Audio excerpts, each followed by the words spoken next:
Amina yoki qog'oz registratsiya qay birini qilish kerak? Nima sababdan ko'pchilik reyestrga tushib qolyapti yoki deport zapret qolyapti? Assalomu alaykum aziz obunachilar, kanalimga xush kelibsiz. Bugungi videomiz Amina ilovasi haqida bo'ladi. Ya'ni nima sababdan ko'pchilik reyestrga tushib qolyapti yoki deport zapret bo'lyapti, shular haqida bo'ladi va Amina ilovasiga oid kerakli savollarga javob berib boraman. Shuning uchun iltimos videoni diqqat bilan oxirigacha ko'ring. Ko'pchilik hozir Amina ilovasidan noto'g'ri foydalanayotgani uchun reyestrga tushib qolyapti yoki deport zapretga tushib qolyapti. Buning eng asosiy odamlarni qilayotgan xatolardan birinchisi bu ham Amina ilovasi ishlatishi va qo'lida ham qog'oz registratsiyada bo'lishi. Ya'ni ko'pchilik hozir qo'lda qog'oz registratsiyasi boshqa manzilda, Amina esa umuman boshqa manzilda. Bu aslida xato narsa. Ya'ni sizni qo'lingizda boshqa registratsiya adresi boshqa bo'lib turib, Aminada boshqa adres bo'lishi bu sizda reyestrga tushib qolishingizga sabab bo'ladi. Yo bo'lmasa deport zapret ham olishingiz mumkin. Sababi narushina hisoblanadi.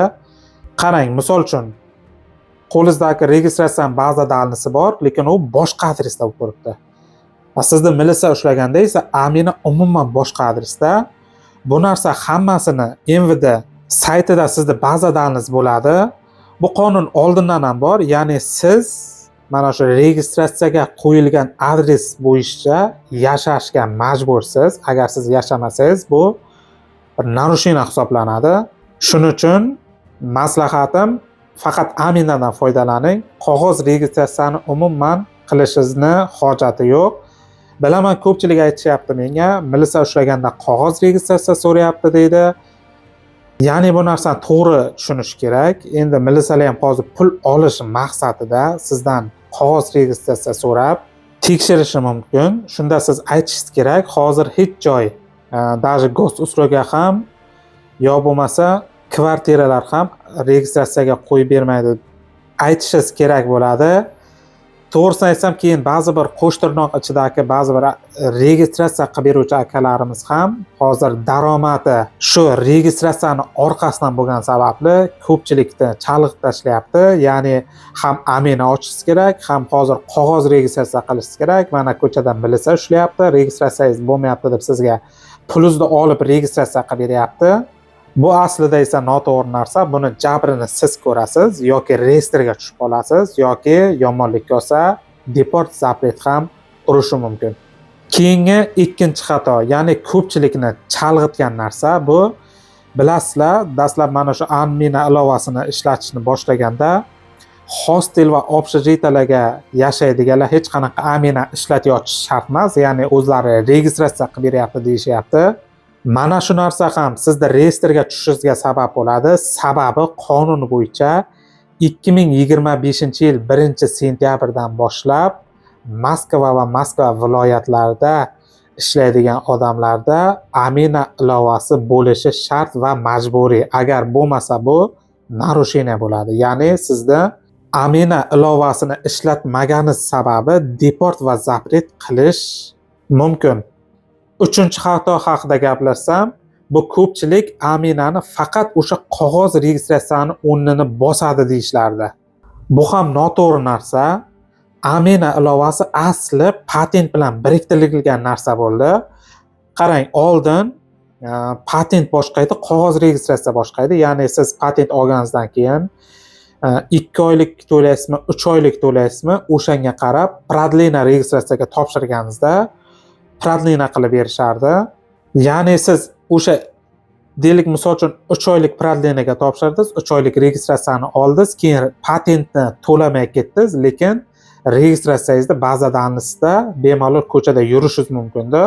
Hozir bu narsa yo'q. Ya'ni agar e'tibor qilgan bo'lsangiz, Amina ilovasiga kirsangiz, dokumenti degan joyiga hamma danis turibdi. Ya'ni sizni patentingizni rasmi, pasport, migratsionni, ekzamen qog'ozingiz va med spravkalaringiz rasmi ham turibdi. Bu Amina ilovasi, bu sizni patentingizga biriktirilgan narsa. Bularni sizni ushlaganda tekshirganda ham Amina orqali bemalol sizni patentni to'lamaganligingiz haqida politsiyalar bilib olishlari mumkin. Keyin qog'oz registratsiya faqatgina patent olmaganlar uchun tegishli, ya'ni siz частный bo'lib kirsangiz, yo student bo'lsangiz, yo tranzit deb yozdirib migratsiya katiga kirgan bo'lsangiz, qog'oz registratsiya qilish shart bo'ladi. Agar siz rabotani tagiga chizdirib patent olgan bo'lsangiz, sizda amina ilovasi обязательно bo'lishi kerak. Keyingi ko'pchilikda berilayotgan savol, ya'ni biz kvartirada yashayapmiz, deylik 8 kishisiz, 10 kishisiz. Ko'pchilik aytishyapti-ku, shunday qilib yashash mumkinmi aminaga ilovasiga shu adresni ko'rsatib? Ya'ni kvartiragacha 10 tagacha odam yashash mumkin emas-ku deyishyapti. Yo, yashasangiz bo'ladi. Ya'ni o'sha kvartirani egasi, xo'jayin sizga ruxsat bersa, deylik siz o'sha kvartirani oylik to'lovini to'ladingiz, bemalol 10 kishi bo'lsa ham o'sha kvartiraga, aminaga adresni yozib yashashingiz mumkin. Bu hech qanaqa sizdan narusheniyaga olib kelmaydi. Keyingi savol bu taksi chakalardan bo'ladi. Ya'ni bilasiz, taksi chakalar shu Qozog'iston granitsaga kirdi chiqdi.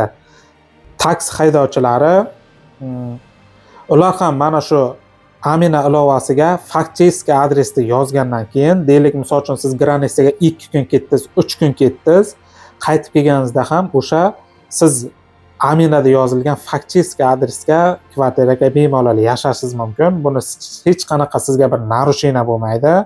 Ya'ni qonunda yozilishicha 3 kundan ortiq boshqa adresga yashash mumkin emas deyilgan, lekin siz Qozog'iston granitsaga deylik kirdi chiqdi qilyapsiz. Oradan 2 kun o'tdi, 3 kun o'tdi. Moskvada qaytganingizdan keyin o'sha aminada yozilgan adres bo'yicha bemalol yashashingiz mumkin.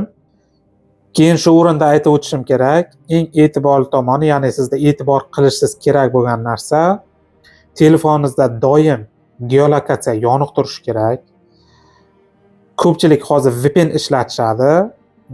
VPNda ham har doim 3 kundan ortiq ishlatishingiz mumkin emas. Ya'ni ora-orada o'sha VPNda kechasi dam olayotganingizda ham o'chirib qo'yib, aminani, ya'ni geolokatsiyani doimo yoqib qo'yishingiz kerak bo'ladi.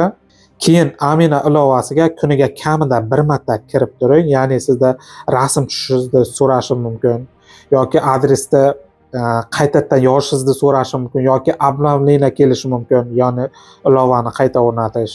Xullas, amina ilovasiga har kuni kirib tursangiz, bemalol sizda hech qanaqa tushunmovchilik yuzaga kelmaydi. Bugungi ma'lumotlar shulardan iborat azizlarim. Yana qaytarib o'taman. Eng katta qilinayotgan xato bu yerda qog'oz registratsiya qilib boshqa adresda bo'lishi va aminada umuman boshqa adres ko'rsatilishi. Mana shu eng katta xato bo'ladi. Shunga e'tiborli bo'lasizlar azizlarim. Shu bilan men videoimni yakunlayman. Pastki kommentariya va opisiyanada Telegram gruppalarim bor. Albatta obuna bo'ling. Eng kerakli ma'lumotlarni doimo shu Telegram gruppamga ham ulashib boraman. Agar savollaringiz bo'lsa, bemalol kommentariyaga yozib qoldiring. Keyingi videolarda mana shu savollarga javob berishni, ya'ni javob berib o'taman. Agar kanalimga yangi bo'lsangiz, podpiska va bittagina like bosib qo'yishni unutmang. Kelgusi sonda ko'rishguncha sog' bo'ling, omon bo'ling.